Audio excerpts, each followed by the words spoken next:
Hi everyone, welcome to my studio. This week in the studio I am going to work on the background of this mosaic with the asphalt. It has been quite tricky working with it, but we'll see. I'm hoping to get quite a bit done. And I have nothing else lined up, so the rest is just going to be spontaneous.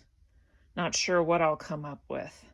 Maybe work on some florals, but I don't even have them out yet, so this is it.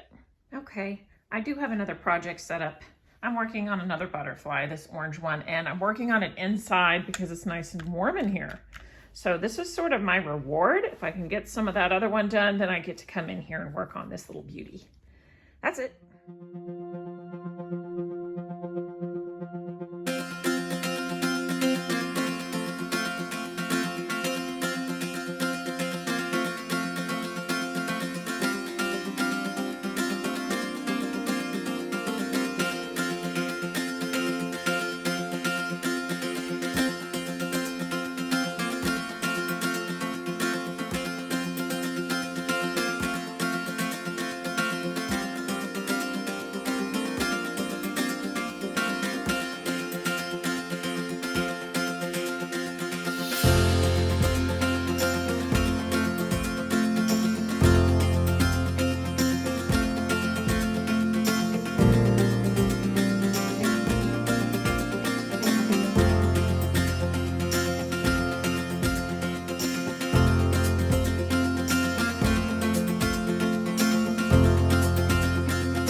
I finished with the asphalt on this, and I just wanted to show that I put this on a Lazy Susan while I was working so that I had easier access to all different sides of it. And this is what I started with the asphalt. I put it in a colander and rinsed it off outside, and then I would chisel at it with a hammer and a screwdriver to break off little chunks, and then those would break down into, this is what it wanted to be. It either wanted to be big fat chunks like that or little tiny pieces like that. And so to get something in between was a bit tricky. But so that's why I started with small pieces and sort of went larger as it came out. And there are some smaller pieces on the outside to fit around certain areas. But now I can get started on another work. I've been working on this orchid, and I just want to show real quickly how I cut the shapes. I call them feather cuts, and I just start with a strip of glass, and I plan to cut all the way up along the edge like so at an angle, and then move up the nippers and nip again at an angle, at an angle, at an angle, all the way up. Now, if I look at a piece and it has a funny little ledge on it or something I don't like, I just nip that off. Or if I think it's too big, I will nip it in half, but at an angle, so that it still is a feather shape in general. I like to have a variety. This is nice glass because I've got white and cream, and I need all those colors for my petals.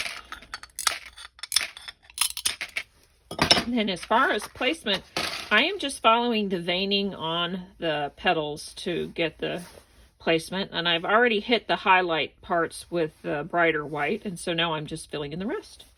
That's it.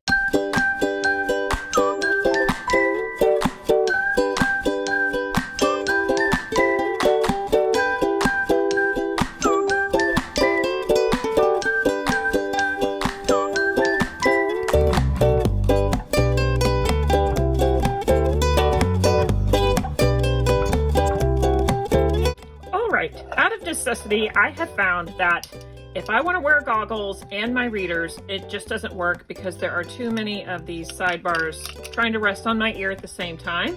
And so I am going to cut these apart and stick them on here and have one pair of reader goggles, which I happened to Google, and you can buy them online for about $20. But I already have a lot of goggles and I already have a lot of readers, so I'm just going to do it this way.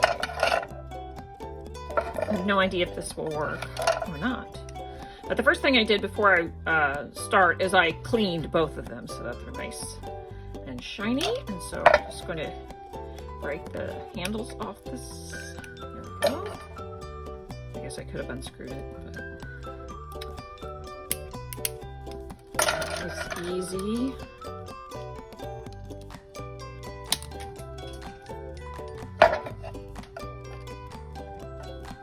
Now, this is quite curved and this is quite straight, so I think I'm going to have to snap this one in the middle so it fits in there better.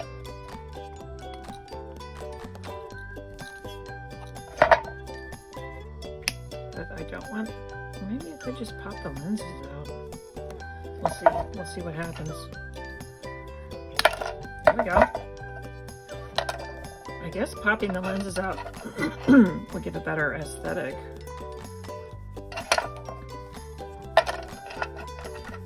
That's kind of silly.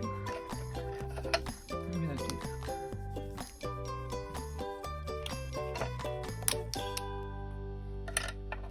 That one goes there.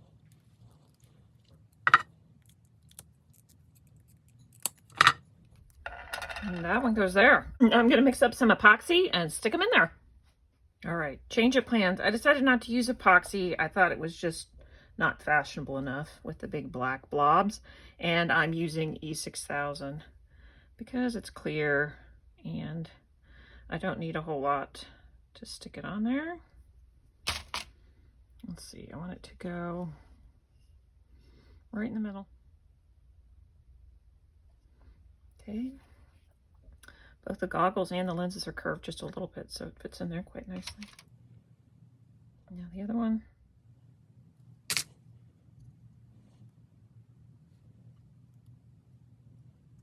All right, and let that set up for a little bit, and then I'll have to try it out. There you go. I am trying these on, and these are great. I feel like my eyes are well protected. I can go fire up the torch, and I'm not going to have any problems. I can see, and I'm not going to be fumbling around.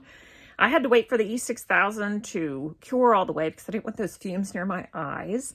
But other than that, good to go. You can make your own. Save a buck. That's it.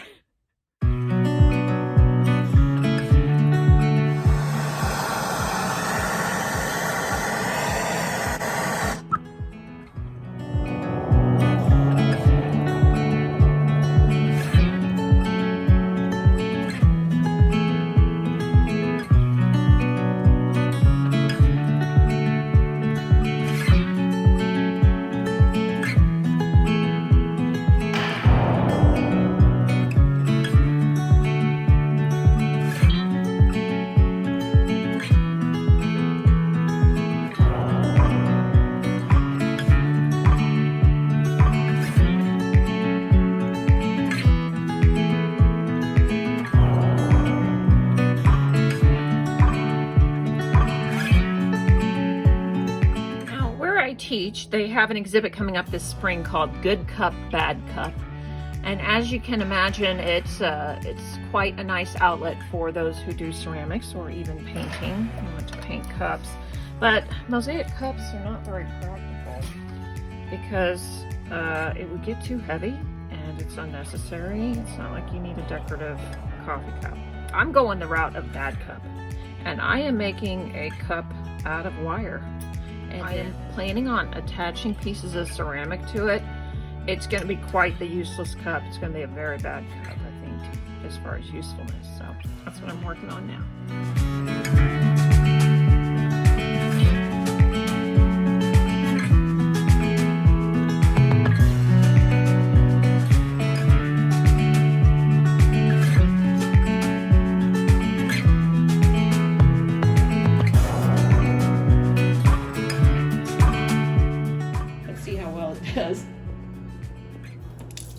mess. It's a bad cup. That's putting it together. Thanks for watching. See you next time.